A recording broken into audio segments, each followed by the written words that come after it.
Hoy hablaremos de dilatación lineal. Como propiedad de los sólidos, la dilatación lineal es la consecuencia del incremento de temperatura que al suceder presenta un incremento en su longitud lineal.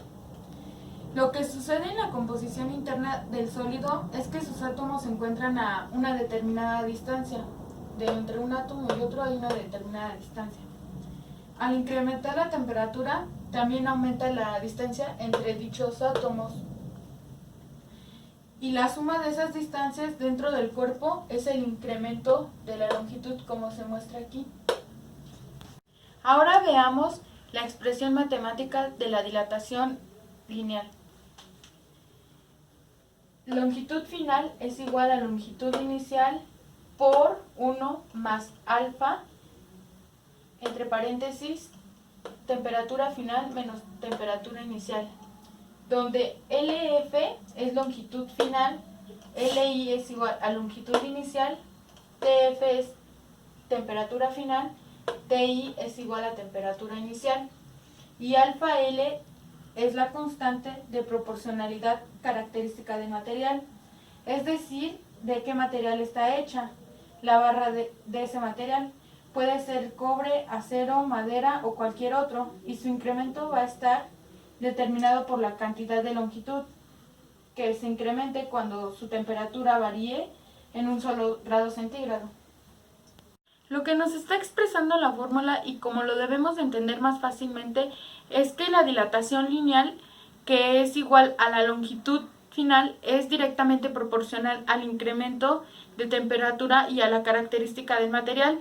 Es decir, que entre más temperatura apliquemos al material, mayor será su incremento en la longitud, hasta un punto determinado como característica de cada material, que ya no pueda seguirse incrementando, y este entra a una deformación plástica, de tal suerte que incluso se transforme en otra cosa, como por ejemplo, si nosotros aplicáramos a una barra de acero una temperatura gradual, la barra incrementaría su longitud hasta un punto dado, donde esa barra llegaría incluso a una etapa líquida.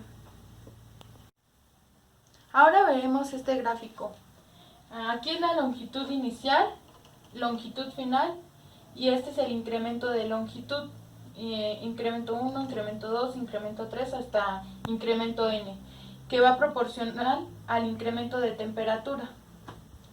Bien, ahora daré un ejemplo de dilatación lineal. Y bueno, aquí me dice, una barra de cobre mide 90 centímetros cuando su temperatura es de 20 grados Celsius. ¿Cuál será su longitud a 100 grados Celsius? Empezaré por escribir los datos. Longitud inicial es igual a 90 centímetros, mientras que su temperatura inicial va a ser igual a 20 grados Celsius. Y me pregunta cuál es la longitud final. Es lo que se requiere saber. Cuando tenga una temperatura final de 100 grados Celsius. Esto será cuando la barra presente un calentamiento de 20 grados centígrados a 100 grados. El dato del coeficiente del cobre es alfa del cobre es igual a 17 por 10 a la menos 6 grados Celsius menos 1.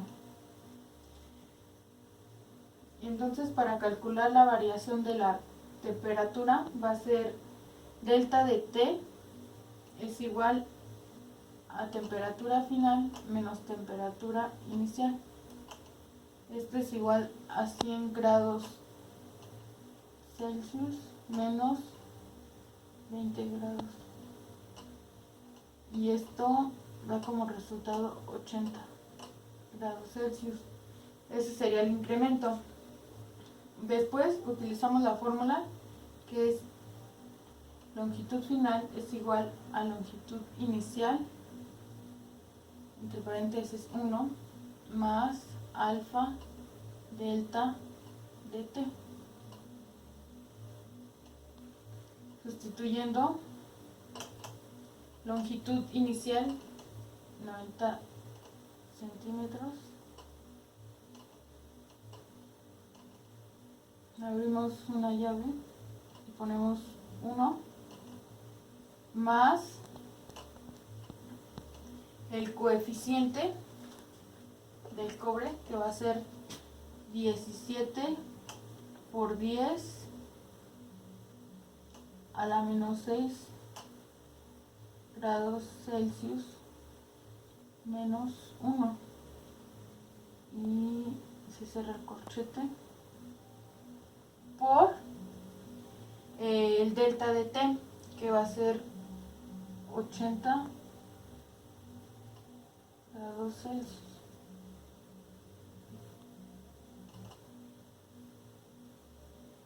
Después, sacando las operaciones, da como resultado 90.12 centímetros, y este va a ser el resultado.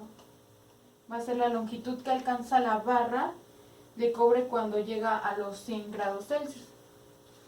Pero existe una variación en la longitud, entonces ponemos delta de L es igual a la longitud final, que es 90.12 centímetros, menos la longitud inicial, que son 90 centímetros. Y esto da como resultado 0.12 centímetros, que es igual a 1.2 milímetros. Y esta sería la dilatación. Y bueno, eso sería todo por el tema de hoy.